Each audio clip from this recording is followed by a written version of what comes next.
today I'm very happy that the mayor made a right decision, closing the schools, because there was no way I could get to school today with my car buried in about 20 inches of snow. Well, the snow brings out the best in people sometimes.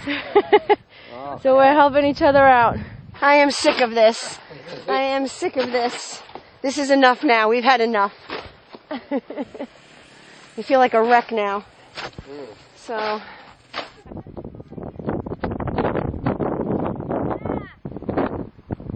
Hey, Mayor Mike, when a head's going to fall?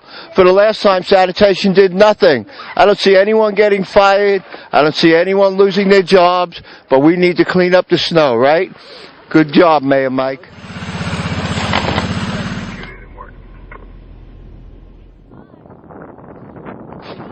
It is January. It is New York. It is winter. Oh. We'll get there.